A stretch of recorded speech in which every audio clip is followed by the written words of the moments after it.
ഇത് പുരുഷന്മാർക്ക് വേണ്ടിയുള്ള സ്വാതന്ത്ര്യ സമരമാണ്. നിരാഹാര സത്യാഗ്രഹം 14 ദിവസത്തേക്ക് കോടതി റിമാൻഡ് ചെയ്ത ശേഷവും രാഹുൽ ഈശ്വറിന്റെ പ്രതികരണം ഇതായിരുന്നു. അതായത് അവിടെ പറഞ്ഞത് ചിത്രങ്ങൾ വെച്ചു, ആ പെൺകുട്ടിയുടെ അല്ലേ ചിത്രമാണ്, ഈ പെൺകുട്ടിയുടെ പേര് ഞാൻ എവിടെയും പറഞ്ഞിട്ടില്ല.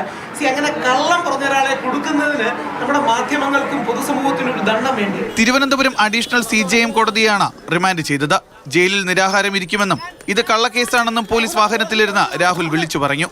വൈദ്യപരിശോധനയ്ക്കായി ആശുപത്രിയിൽ എത്തിച്ച സമയത്താണ് രാഹുൽ ഈശ്വർ ഈ ആരോപണം ഉന്നയിച്ചത്.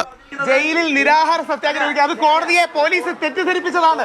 പോലീസ് പച്ചക്കള്ളങ്ങൾ കോടതിയിൽ പറഞ്ഞിട്ടുണ്ട്. രാഹുൽ ഈശ്വർ ഒരു ഘട്ടത്തിൽ പോലും യുവതിയുടെ പേര് വിവരങ്ങൾ വെളിപ്പെടുത്തിയിട്ടില്ലെന്നാണ് രാഹുലിന്റെ അഭിഭാഷകൻ വാദിച്ചത്. രാഹുലിന്റെ വീഡിയോയിൽ അത്തരത്തിലുള്ള പരാമർശങ്ങൾ ഉണ്ടായിട്ടില്ലെന്നും വാദിച്ചു. എന്നാൽ പേര് വിവരങ്ങൾ ഇല്ലായിരുന്നുവെങ്കിലും അതിജീവിതയെ അപകീർത്തിപ്പെടുത്തുകയാണെന്നാണ് പോലീസ് വാദിച്ചത്. വാദങ്ങൾക്കൊടുക്കം രാഹുലിന് ജാമ്യം അനുവദിക്കാൻ കോടതി തയ്യാറായില്ല. സൈബർ പോലീസ് രാഹുൽ ഈശ്വറിന്റെ വീട്ടിൽ ഇന്നലെ വൈകിട്ട് എത്തിയ ഇടം മുതൽ രാഹുൽ ഈശ്വറിന്റെ പെരുമാറ്റത്തിലും മനോഭാവത്തിലും അത്യന്തം നാടകീയത നിറഞ്ഞിരുന്നു. എത്തുന്ന ഘട്ടത്തിൽ പോലീസ് ആദ്യം ആവശ്യപ്പെടുന്നത് ഒപ്പം വരാനാണ്. ഒപ്പം കയ്യിലുള്ള ലാപ്ടോപ്പും മൊബൈലും എടുക്കാൻ പറയുന്നു.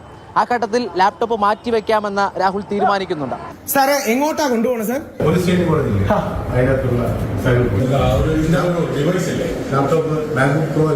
ലാപ്ടോപ്പ് ഓഫീസിലാണ്, ടെക്നോ പാർക്ക്. പക്ഷെ ഇന്ന് അടപ്പാ. പോലീസുകാർ വീട്ടിൽ വന്നിരിക്കുകയാണ്. എന്നെ തൈക്കാടോട്ട് കൊണ്ടുപോവാണ്. എന്താ പരാതിയെന്നും കാര്യങ്ങളും അറിയില്ല.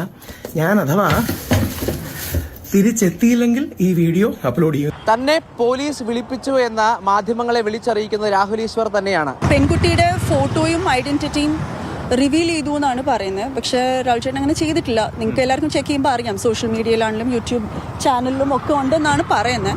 പക്ഷെ അതിലൊന്നും ഇല്ല അങ്ങനെ.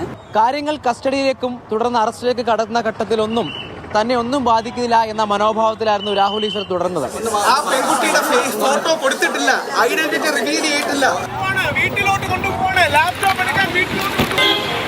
രാഹുൽ മാങ്കൂട്ടത്തിനെ പിന്തുണച്ചുകൊണ്ട് വീഡിയോകൾ ചെയ്യുന്നത് തുടരും എന്നും രാഹുൽ ഈശ്വർ പ്രഖ്യാപിച്ചു. രാഹുൽ മാങ്കൂട്ടത്തിന് അനുകൂലമായിട്ടുള്ള വീഡിയോ തുടരും. എത്ര തടഞ്ഞു വെച്ചാലും, എന്ത് പോലീസ് ആക്ഷൻ ഉണ്ടായാലും രാഹുൽ മാങ്കൂട്ടത്തിന് അനുകൂലമായ വീഡിയോ തുടരും. സൈബർ ആക്രമണ കേസിൽ പത്തനംതിട്ട മഹിളാ കോൺഗ്രസ് ജില്ലാ ജനറൽ സെക്രട്ടറി രഞ്ജിത പുളിക്കൻ ഒന്നാം പ്രതിയാണ്. KPCC ജനറൽ സെക്രട്ടറി സന്ദീപ് വാര്യരും രാഹുൽ ഈശ്വറും ഉൾപ്പെടെ 5 പ്രതികളാണ് ഇതിലുള്ളത്.